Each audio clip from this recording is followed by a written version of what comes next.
Focus TV national breaking নিউজে আপনাদেরকে স্বাগতম। আসুন জেনে নিই আজকের প্রধান সংবাদ শিরোনামগুলো। বিএনপির সিনিয়র যুগ্ম মহাসচিব রুহুল কবির রিজভীর ৫ হয়ে সালাম করা ট্রাফিক পুলিশের এক সদস্যকে ক্লোজ অর্থাৎ দায়িত্ব থেকে প্রত্যাহার করা হয়েছে।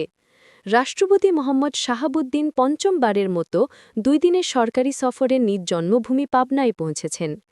নির্বাচন পর্যবেক্ষক সংস্থা হিসেবে প্রাথমিকভাবে অন্তর্ভুক্তির আবেদন যাচাইয়ের পর ১৬টি সংস্থার বিষয়ে কোনো দাবি, আপত্তি বা অভিযোগ থাকলে তা জানাতে নির্বাচন কমিশন আহ্বান করেছে।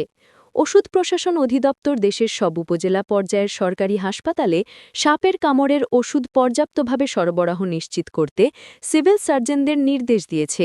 প্রতিটি উপজেলা সদরের কমপক্ষে ২টি ফার্মেসিতে ওষুধ রাখার নির্দেশনা জারি করা হয়েছে। আইন, বিচার ও সংসদ বিষয়ক এবং প্রবাসী কল্যাণ মন্ত্রণালয়ের উপদেষ্টা ড আসিফ নজরুল রাজশাহী মহিলা কারিগরি প্রশিক্ষণ কেন্দ্র অর্থাৎ টিটিসি পরিদর্শন করেছেন।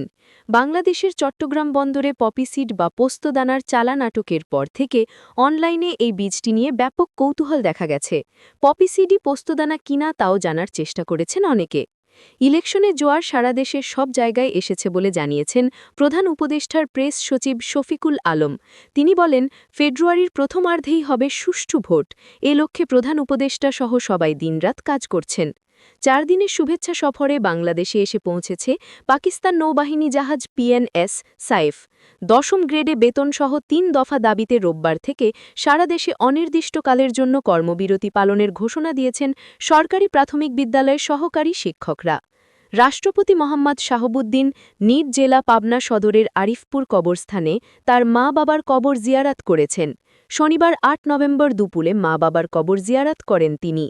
আসন্ন জাতীয় নির্বাচনকে সামনে রেখে সারা দেশে অবৈধ আগ্নেয়াস্ত্রের ব্যবহার বাড়ার আশঙ্কা দেখা দিয়েছে। বিভিন্ন এলাকায় প্রতিপক্ষকে ভয় দেখানো, চাঁদাবাজি ও আধিপত্য বিস্তারের ঘটনায় অস্ত্রের ব্যবহারের খবর পাওয়া যাচ্ছে প্রায় প্রতিদিনই। তবে এরই মধ্যে আগামী ফেব্রুয়ারি মাসে সম্ভাব্য অনুষ্ঠিতব্য ত্রয়োদশ জাতীয় নির্বাচনকে কেন্দ্র করে মাঠ সরগরম হয়ে উঠেছে।